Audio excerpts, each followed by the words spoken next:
ॐ अज्ञानतिमिरान्धस्य ज्ञानाञ्जनशलाकया चक्षुरुन्मीलितं येन तस्मै श्रीगुरवे नमः। वाञ्छाकल्पतरुभ्यश्च कृपासिन्धुभ्यैव च पतितानां पावनेभ्यो वैष्णवेभ्यो नमो नमः। नमो महावदन्नाय कृष्णप्रेमप्रदायते कृष्णाय कृष्णचैतन्य नाम्ने गौरतिसे नमः। वृन्दावै तुलसीदेव्यै प्रियावै केशवस्य च कृष्णभक्तिपदे देवी सत्यवत्यै नमो नमः। जय श्री कृष्ण चैतन्य प्रभु नित्यानंद श्री अद्वैत गदाधर श्रीवासादि गौर भक्त वृंद। हरे कृष्णा कृष्ण कृष्ण हरे हरे, हरे राम राम राम हरे हरे। हरे कृष्णा कृष्ण कृष्ण हरे हरे, हरे राम राम राम हरे हरे। हरे कृष्णा कृष्ण कृष्ण हरे हरे, हरे राम राम राम हरे हरे। সকলকে ধন্যবাদ, প্রণাম। হরে কৃষ্ণ। তো আসুন গুরুদেবের কৃপায় আমরা কৃষ্ণ কথায় প্রবেশ করি। তো আজকে আমরা আলোচনা করব যে মহাপ্রভু আমাদের চিত্তরূপ দর্পণকে মার্জন করতে বললেন, কিন্তু কেন, আর সেই যে মার্জন করব কি দিয়েই বা আমরা সেটা মার্জন করব, সেটা আমরা আলোচনা করব। তো বিষ্ণু পুরাণ আমরা জানি সকলেই যে ব্যাসদেব 18টা পুরাণ রচনা করেছিলেন, তার মধ্যে বিষ্ণু পুরাণ আর একটা, যদিও এটা ছিল ব্যাসদেব না, পরাশর মুনি রচনা করেছিলেন। পিতার সম্পত্তি হলো পুত্রেরই সম্পত্তি। তো সেই হিসাবে তো সেই বিষ্ণু পুরাণে উল্লেখ করা হয়েছে কি না, জলজা নবলক্ষাণি স্থাবরা লক্ষবিংশতি ক্রিময় রুদ্র সংখ্যকা পক্ষিনাম 10 লক্ষণম 30 লক্ষানি পৌষব 4 লক্ষানি মানবা। এর অর্থটা কি না, আমরা এই জড়জগতে পতিত হয়ে বিভিন্ন জনিতে ভ্রমণ করে বেড়াচ্ছি, অর্থাৎ বিভিন্ন দেহ আমরা প্রাপ্ত হচ্ছি। সবসময় কিন্তু আমরা মানব দেহ বা মানব জন্ম লাভ করছি না। প্রথম থেকে যদি আমরা দেখি, এবং আজ আমরা মানব জন্ম লাভ করেছি, এর আগে আমরা কি কি ছিলাম, কত জন্ম পেরিয়ে আমরা এই মানব দেহ প্রাপ্ত হয়েছি, সেটা আমাদের বিষ্ণু পুরাণে উল্লেখ করে দিচ্ছেন ভগবান। কি বলছেন, জলজা নবলক্ষানি, অর্থাৎ 9 লক্ষবার, অর্থাৎ 9 লক্ষবার আমরা জলজ প্রাণী হয়ে জন্মগ্রহণ করেছি আগের জন্মতে। 9 লক্ষবার, অর্থাৎ মাছ জাতীয় বা এই ধরনের জলজ প্রাণী যত আছে সেগুলো নবলক্ষানি, অর্থাৎ 9 লক্ষবার। আর কি স্থাবরা লক্ষবিংশতি, স্থাবর জন্ম, গাছপালা হয়ে জন্মগ্রহণ করেছি কতবার, 20 অর্থাৎ 20 লক্ষবার। 20 লক্ষবার আমরা জন্মগ্রহণ করেছি কি রূপে, গাছপালা রূপে। এরপর কৃময় রুদ্র সংখ্যকা, কৃমি কীট হয়ে জন্মগ্রহণ করেছি কতবার, 11 লক্ষবার। এরপর পক্ষী নাম 10 লক্ষণম, এরপর আমরা পক্ষী জন্ম লাভ করেছি কতবার, 10 লক্ষবার। 30 লক্ষানি পৌষব, অর্থাৎ পশু জন্ম লাভ করেছি কতবার, 30 লক্ষবার। এইভাবে জন্মগ্রহণ করার পর ভগবান কৃপা করে আমাদের এই মানব দেহ প্রদান করেছেন। কি? চতুর্লক্ষানি মানবা, অর্থাৎ 4 লক্ষবার মানব জন্ম পেয়েছি আগে। সেই মানব জন্মটা কিরকম? অর্থাৎ কি বলবো, নিকৃষ্ট মানব জন্ম। আফ্রিকার যে বনবাসী যে মানুষ বা মানব জাতি, সেই রকম হয়েও আমরা জন্মগ্রহণ করেছি। তাহলে কত ভ্রমণ করছি? এখানে 9 লক্ষবার জলজ প্রাণী, 20 লক্ষবার গাছপালা, রুদ্র সংখ্যকা অর্থাৎ 11 লক্ষবার কৃমিকীট, 10 লক্ষবার পক্ষী জন্ম, আর 30 লক্ষবার পশু জন্ম প্রাপ্ত হওয়ার পর আরো 4 লক্ষ জন্ম নিকৃষ্ট শ্রেণীর মানব জন্ম পেয়ে এই ভারত ভূমিতে আমাদের এই সুন্দর মানব জীবন প্রাপ্ত হয়েছে। সেই জন্য মহাপ্রভু আমাদেরকে নির্দেশ দিচ্ছেন, ভারত ভূমিতে হইল মনুষ্য জন্মজার, জন্ম সার্থক করি কর পর উপকার। এত কিছু ভ্রমণ করার পর তুমি এই দুর্লভ মানব জন্মটা পেয়েছ। অর্থাৎ এটা কোন সহজ উপায় কিন্তু নয়। তোমাকে এত লক্ষ জনে ভ্রমণ করতে হয়েছে পূর্বে। তুমি ভুলে গেছো তো কি হয়েছে, আমি সব নোট করে রেখেছি। অর্থাৎ শ্রী বিষ্ণু যেন বলছেন, বিষ্ণু পুরাণে আমাদেরকে সেই কথা মনে করিয়ে দিচ্ছেন। তো এই যে ভ্রমণ করছি আমরা, ভ্রমণ করতে করতে কি হচ্ছে, আমরা প্রত্যেকেই ভগবান শ্রীকৃষ্ণের অংশ, শুদ্ধ পবিত্র অংশ, নির্মল অংশ আমরা। কিন্তু এই যে ভ্রমণ করছি, ভ্রমণ করার ফলে আমরা মলিনতা প্রাপ্ত হচ্ছি। মানে কিরকম, এই শ্বেতশুভ্র বস্ত্রটা পরে আমি যদি ভ্রমণে বেরোই, যে আমি সমগ্র ভারতবর্ষটা ভ্রমণ করে ফিরে আসবো, আমি যখন বার হচ্ছি এখান থেকে ভ্রমণে বেরোচ্ছি, তখন আমার এই বস্ত্রটা কিরকম থাকবে? শ্বেত শুভ্র অর্থাৎ ধবধবে সাদা। যখন ফিরে আসবো তখন থাকবে সেটা রোদে জলে ধুলিতে কি হয়ে যাবে? এটা একবারে ময়লা হয়ে যাবে। তাহলে আমরা ভালো করে বুঝে দেখো, ভগবান আমাদেরকে মনে করিয়ে দিচ্ছেন যে এত লক্ষ জনি তুমি ভ্রমণ করছো একটার পর একটা, তাহলে কি হবে? আমাদের সেই শুদ্ধ চেতনা মলিনতা প্রাপ্ত হবে কিনা? আমি যদি ভারতবর্ষ ভ্রমণ করি এই শ্বেত শুভ্র বসনটা পরে, এইটাকে মলিন করবে কে? ধুলোবালির কণা, ধূলিকণা। সেটা কি করবে? আমার এই বস্ত্রটাকে মলিন করে দেবে। কিন্তু আমি যে বিভিন্ন জনি ভ্রমণ করছি, এই জনি ভ্রমণ করার ফলে যে আমি মলিনতা প্রাপ্ত হচ্ছি, এটা কিন্তু ধূলিকণার মলিনতা নয়। এই মলিনতাটা কিসের? জড় কামনা বাসনার মলিনতা। জড় কামনা বাসনা। আমাদের প্রত্যেকটা জীবের একটা কামনা বাসনা থাকে, প্রত্যেকটা জীবের। সেই কামনা বাসনাটাকে যদি দুটো ভাগে ভাগ করি, একটা কি হচ্ছে? একটা জড় কামনা বাসনা আর একটা চিন্ময় কামনা বাসনা। চিন্ময় কামনা বাসনাটা কি? আমি প্রভুর সেবা করব, প্রভুকে প্রীত করব, প্রভুকে ভালোবাসবো, এই কামনা। এটা কি? চিন্ময় কামনা। এটাই জীবের একমাত্র কাম্য হওয়া উচিত। কিন্তু এই চিন্ময় কামনাকে পরিত্যাগ করে জীব কি চায়?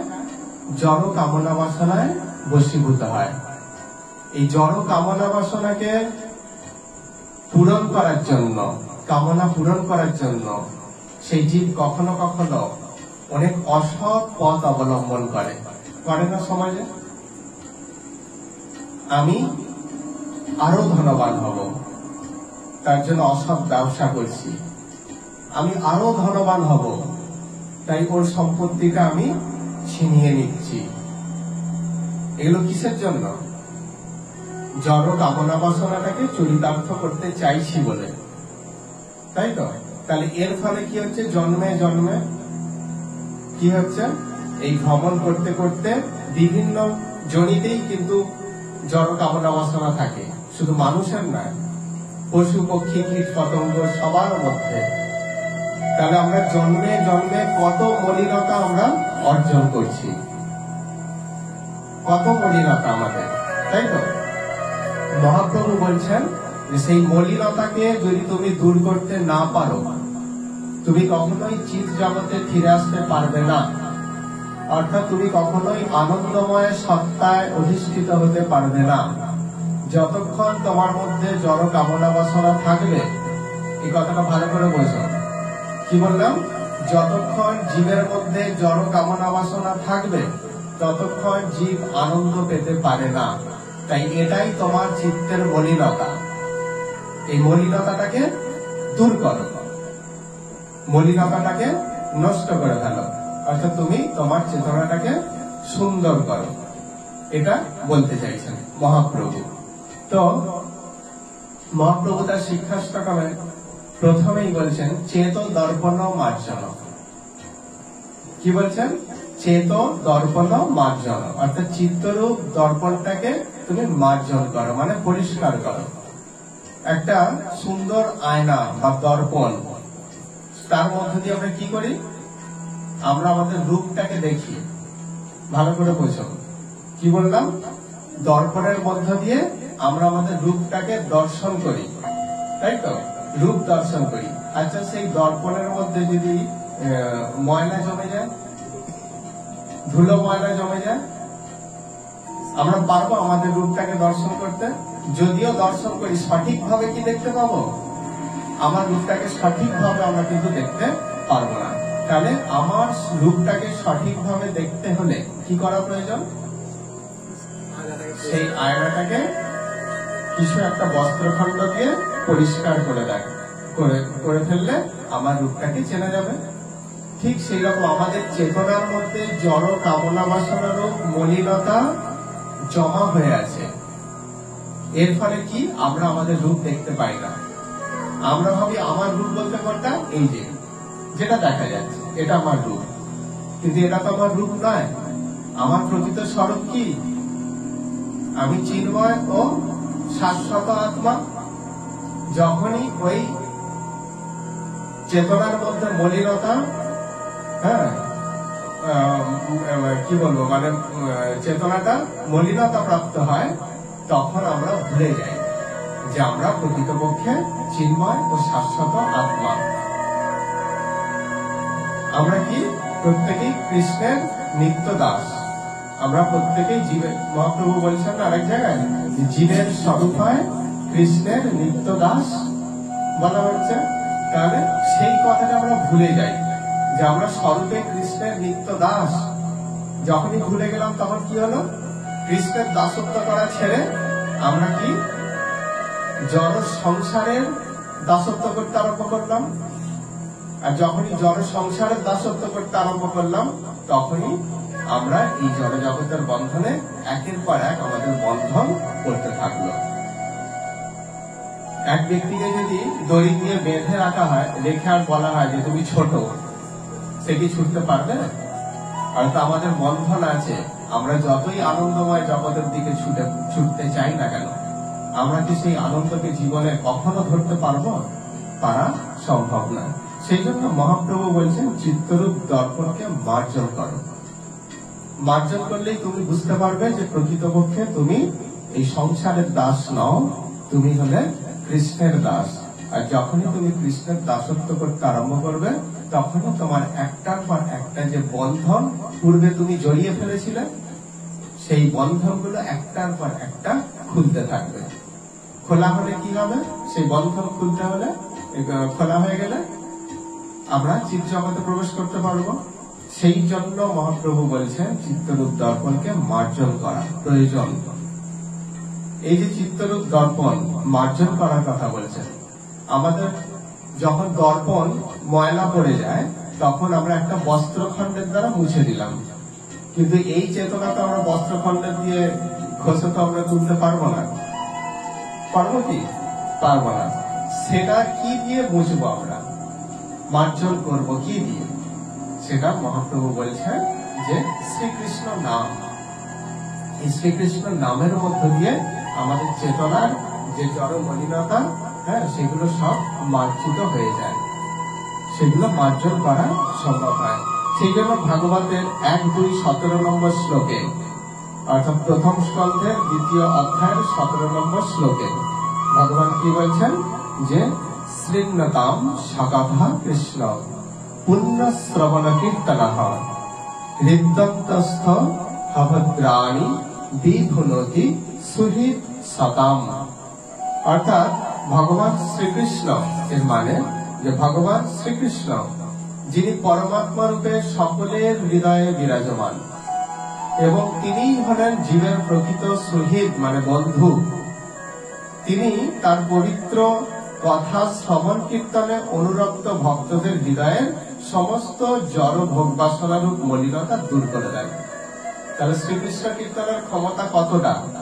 বলছে যে সমস্ত ব্যক্তি শ্রীকৃষ্ণ কীর্তনের প্রতি আগ্রহী, মানে কৃষ্ণের পূর্ণ কথা শ্রবণ করতে ইচ্ছুক, কৃষ্ণের কথা শুনতে চায়, তাদের হৃদয়ের মধ্যে যত অভদ্রাণী, অভদ্রাণী মানে মলিনতা বা অমঙ্গল যত আছে, সেগুলো সেই কথা শ্রবণের মধ্য দিয়ে কি হয়, সেগুলো সব বিনষ্ট হয়ে যায়, সেই জড় কামনা বাসনা গুলো। তবে কি সেই কথার প্রতি আগ্রহী হতে হবে। ভগবান এখানে কিন্তু স্পষ্ট বলছেন যে যারা আগ্রহী, দলে করে গেলাম, ভালো লাগে না, চল তবুও টাইম পাস করা, মানে এরকম নানান প্রবৃত্তি নিয়ে যদি আমরা আসি, তাহলে কিন্তু সেটা নয়। সেই ভগবানের কথার প্রতি আকৃষ্ট হয়ে, গোবর পোকা কখনোই পদ্ম ফুলের প্রতি আকৃষ্ট হয় না, তাই সে পদ্মের মধুর স্বাদ পায় না। আর মৌমাছি সে ফুলের প্রতি আকৃষ্ট হয়ে সে সেখানে যায়, তাই সে মধুটা পায়। ঠিক সেরকম কৃষ্ণের কথার প্রতি আকৃষ্ট হয়ে, যে কৃষ্ণ কেন যাচ্ছে ওখানে, পাঠে কেন যাচ্ছে, আমার ভালো লাগে। তার মানে কি এখানে কিছু চাওয়া পাওয়া নেই, আমার ভালো লাগে কৃষ্ণের কথা শুনতে। কত ঝড় ঝড় উপেক্ষা করেও মানুষ ভক্তরা এখানে আসে। তো সেইটাই যে কি বলেন, এই কৃষ্ণের প্রতি তার আসক্তি আছে, কৃষ্ণ কথা শুনতে তার ভালো লাগে, তাই এই ভালো লাগাটাই হচ্ছে মঙ্গলের পথ। যখনই শুনতে ভালো লাগবে কৃষ্ণের কথা, এখানে কি বলছেন, পুণ্য শ্রবণ কীর্তন হৃদয়ন্তস্থ ভদ্রাণী, হৃদয়ের মধ্যে যত মলিনতা আছে, সেগুলো কি হয়, আস্তে আস্তে সেগুলো দূরীভূত হয়। দেখবেন এই যে পাঠ হয়, এই পাঠ থেকে যখন বাড়ি ফেরা হয়, তখন হৃদয়ের ভেতরটা কতটা শান্ত বা কতটা একটা উৎফুল্ল বা আনন্দ একটা ভাব আসে। আমরা দুর্ভাগা, তাই আমরা প্রতিদিন আমরা এটা করতে পারি না। যাই হোক, গুরুদেবের কৃপায় সপ্তাহে একদিনও হচ্ছে, এটাই যথেষ্ট এখন আমাদের পক্ষে। তো তাতেও আমাদের কি হয়, হৃদয়ের মধ্যে একটা প্রশান্ত ভাব একটা যেন জাগরিত হয়। তার মানে কি মনে হয়, এটা ভগবানের কৃপা, এটা ভগবানের কৃপা। এখানে এসে তো কেউ একটা সোনার নেকলেস বা সোনার কয়েন ছড়ানো হয়, এমন তো কিছু না। এখানে এসে মানুষ কিছুই পায় না, কি পায়, শুধু কৃষ্ণের কথা শ্রবণ করে। এখানে কাউকে সোনার বিস্কুট বা সোনার কিছু অলংকার কিছু প্রদান করা হয় না। তা হলেও মানুষের হৃদয়ের মধ্যে, ভক্তদের হৃদয়ের মধ্যে কি জাগরিত হয়, একটা ভক্তি, একটা প্রসন্নতা হয়তো অবশ্যই। এইটাই হচ্ছে ভগবানের কৃপা। তার মানে কি, তার মানে আমার হৃদয় থেকে আস্তে আস্তে আস্তে সেই জড় যে মলিনতা গুলো দূরীভূত হয়েছে।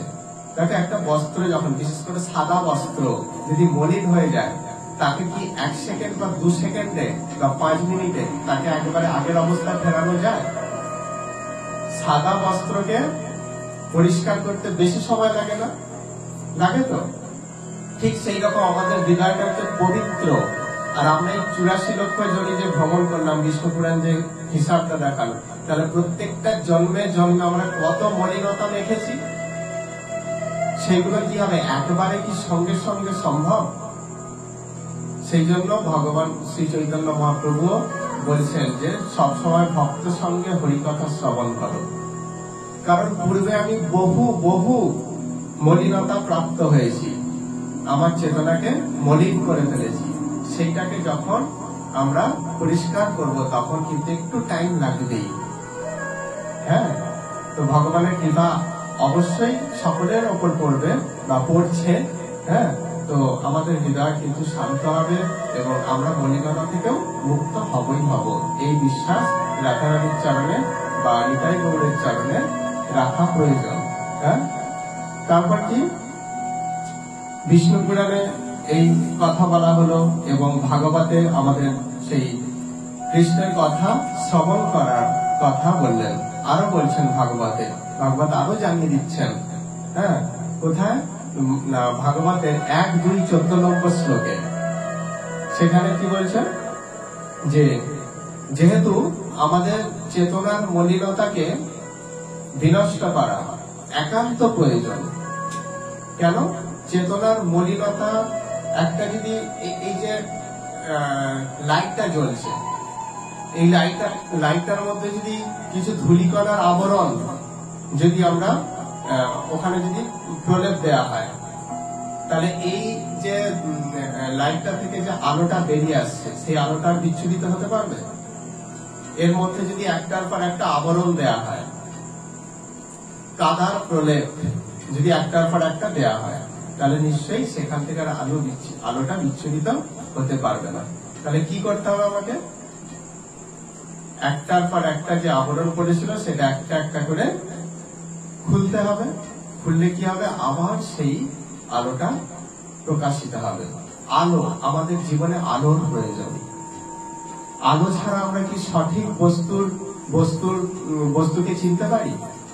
এই যে অন্ধকার এখন রাত্রিবেলা, দেখো বাইরে বেরিয়ে দেখো সমস্ত কিছুই কালো। গাছের পাতাটাও কালো, গাছের কাণ্ডটাও কালো, গাছের ফলটাও কালো, গাছের কাণ্ড গুড়ি থেকে আরম্ভ করে সমস্ত কিছু, ঘর বাড়ি যা দেখছো সব কালো। এটা কি তার প্রকৃত স্বরূপ? প্রকৃত স্বরূপ নয়। কে ঢেকে রেখেছে তার প্রকৃত পরিচয়টাকে? অন্ধকারটা ঢেকে রেখেছে।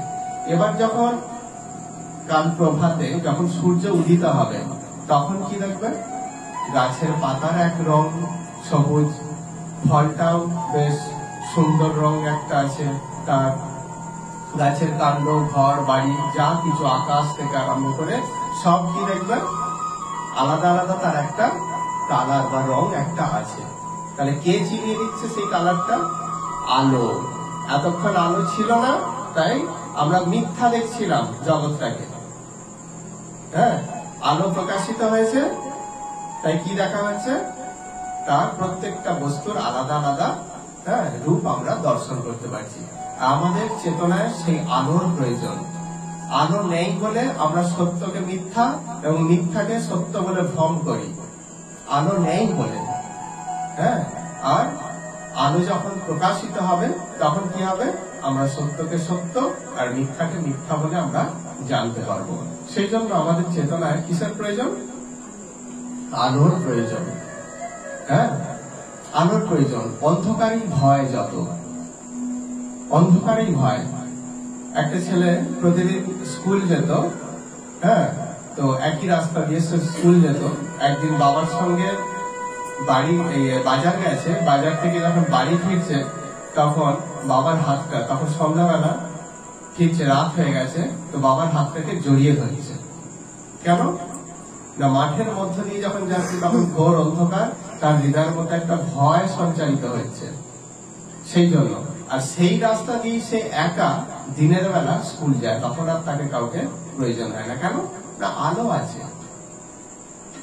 ঠিক আছে, এখানে আলো বলতে কি? দিব্য জ্ঞানের আলোর কথা এখানে বলা হয়েছে। দিব্য জ্ঞানের আলো। এই আলো কখন প্রকাশিত হয় জীবের হৃদয়ে? যখন সে সৎসঙ্গে হরিকথা শ্রবণ করতে শেখে, অর্থাৎ যখন সেই হরিকথার প্রতি আসক্ত হয়। আসক্ত হওয়ার ফলে তার সমস্ত প্রশ্নের উত্তর সে আস্তে আস্তে সেখান থেকে লাভ করে। লাভ করার ফলে তার দিব্য জ্ঞান প্রাপ্ত হওয়ার ফলে তার সমস্ত ভয় তখন দূরীভূত হয়।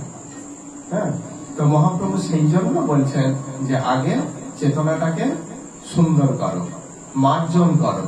হ্যাঁ, আর কি ভাগবতের 1-2-14 নম্বর শ্লোকেও ভগবান বলছেন যে তস্মা দেকেন মনসা ভগবান সত্যতাম প্রতিহি শ্রোতব্য কীর্তিতব্যস্য ধেয় পূজ্যশ্চ নিত্যদা। কি বলছেন ভাগবতের 1-2-14 নম্বর শ্লোকে?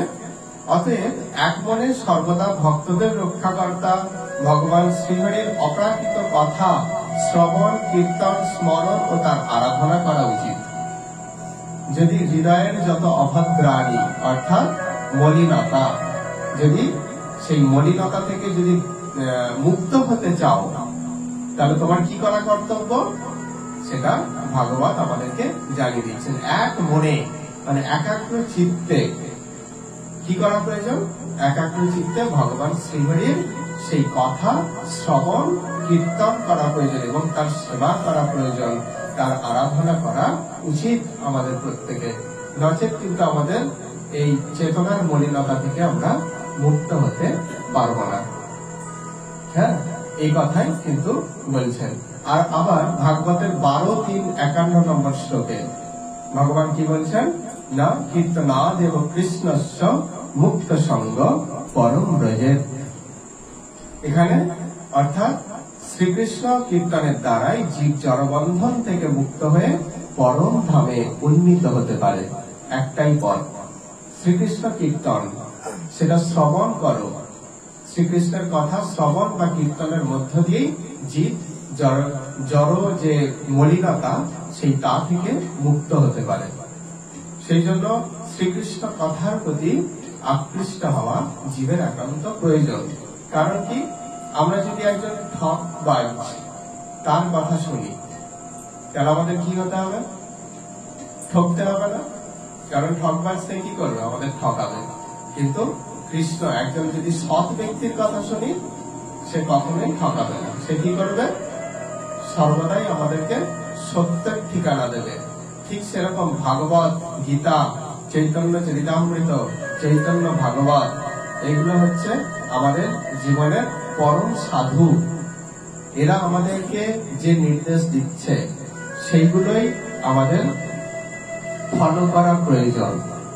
যদি কোন জীব চায় যে এই জড়জগতের দুঃখ কষ্টের বন্ধন থেকে মুক্ত হয়ে আমরা সেই পরম ধামে প্রবেশ করব, এই ইচ্ছা যদি থাকে, আর যদি বলে যে না আমরা এই জড়জগতে আমরা দুঃখ কষ্ট ভোগ করব, আমাদের অভ্যাস হয়ে গেছে, 84 লক্ষ জনই ভ্রমণ করে বেড়াচ্ছি, তো আজ পারবো না, আরো আমরা জন্মে জন্মে জন্মে সেগুলো ভোগ করব, তাহলে ভগবানের আর কিছু বলার থাকে না। তিনি দুঃখী হয়ে গেলেন, তাই তো? তিনি দুঃখী হয়ে গেলেন। কারণ কি না, তিনি আমাদের জন্য এত কিছু আয়োজন করেছেন। হ্যাঁ, তো তাহলে কি দাঁড়ালো আমাদের এই আলোচনা আজকে? যে মহাপ্রভু কেন চিত্তরূপ দর্পণকে মার্জন করতে বললেন? কারণ চিত্তরূপ দর্পণ যদি মার্জিত না হয়, পরিষ্কার না হয়, তাহলে আমরা আমাদের প্রকৃত স্বরূপটাকে জানতে পারবো না, দেখতে পারবো না।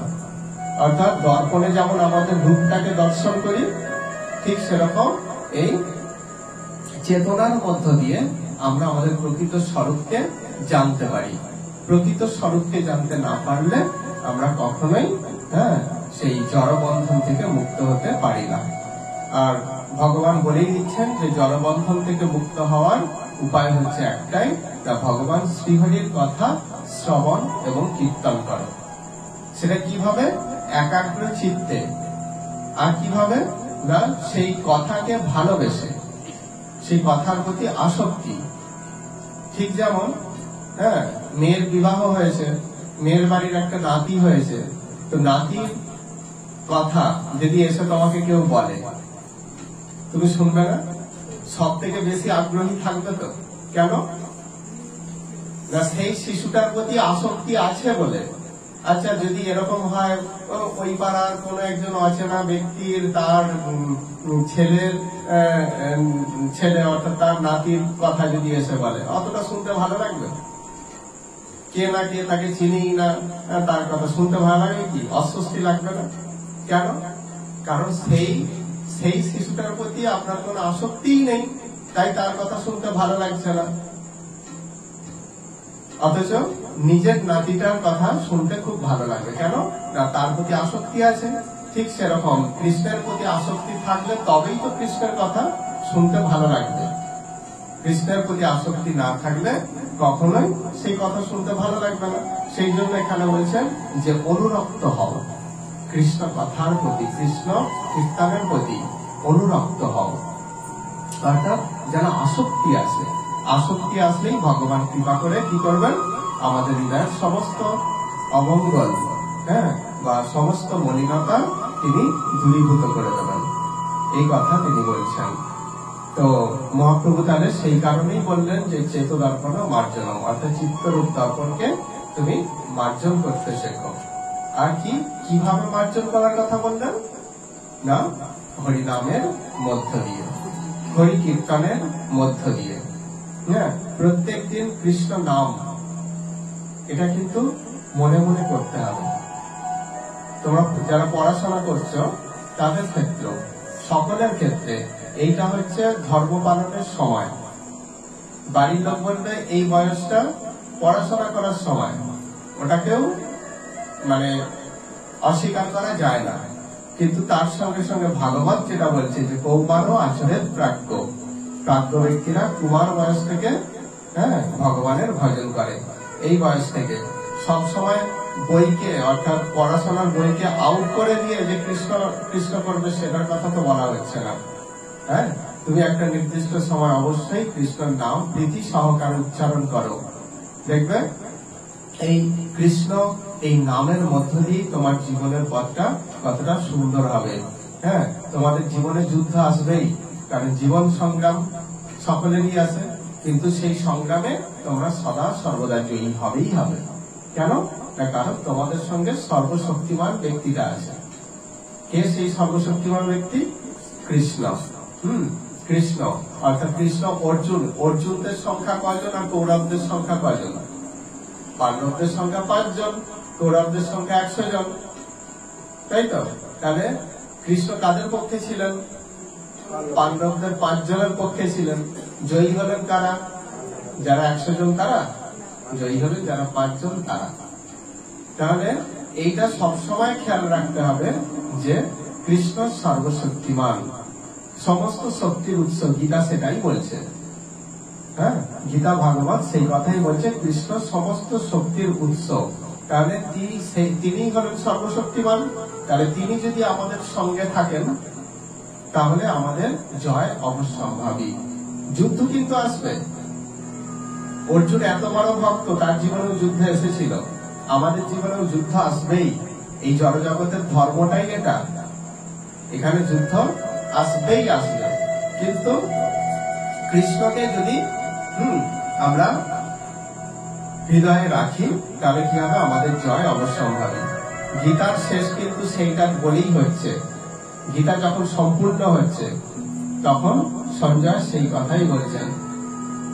হ্যাঁ, যেখানে ধনুর্ধর পার্থ এবং যেখানে ভগবান শ্রীকৃষ্ণ, সেখানেই বিজয় অবস্থান করে।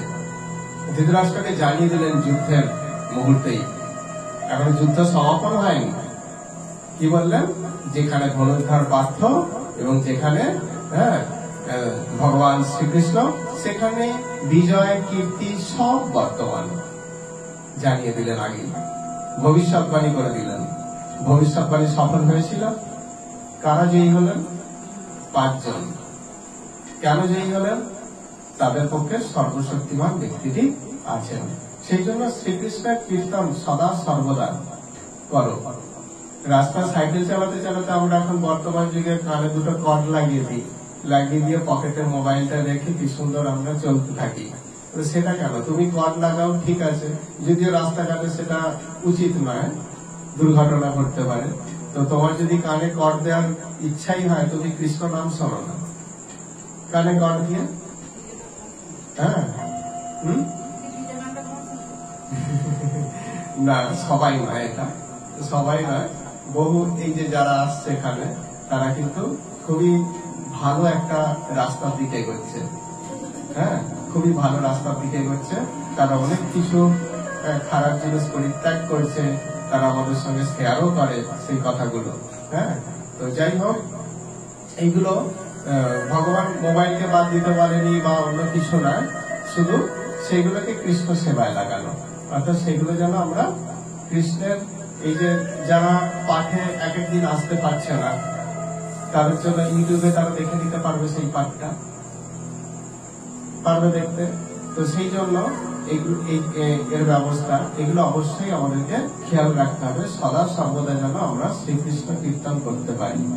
কৃষ্ণ এই শব্দ দুটি যেন আমাদের জিহ্বায় উচ্চারিত হয়, সেটা খেয়াল রাখতে হবে। হ্যাঁ, তাহলে বোঝা গেল আজকের পাঠ যে মহাপ্রভু আমাদের চিত্তরূপ দর্পণকে মার্জন করতে বললেন, এবং কি দিয়ে মার্জন করব না, কৃষ্ণ নাম বা কৃষ্ণ কীর্তনের মধ্য দিয়ে। ভগবানের কথা শ্রবণ কীর্তনের মধ্য দিয়ে একমাত্র জড় কামনা বাসনা গুলো বিনষ্ট হয়, আমাদের চেতনা আলোকিত হয় দিব্য জ্ঞানে। হ্যাঁ, সেই জন্য মহাপ্রভু চিত্তরূপ দর্পণকে মার্জন করতে বললেন এবং আমাদের পথ দিকে দেখিয়ে দিলেন। আজকের আলোচনা বোঝা গেল। তো হরে কৃষ্ণ, এখানেই আমরা বিশ্রাম দেব। বাঞ্ছাকল্পতরুভ্যশ্চ কৃপা সিন্ধুভ্যেব চ পতিতানাং পাবনেভ্যো বৈষ্ণবেভ্যো নমো নমঃ। সকলকে দণ্ডবৎ প্রণাম। হরে কৃষ্ণ।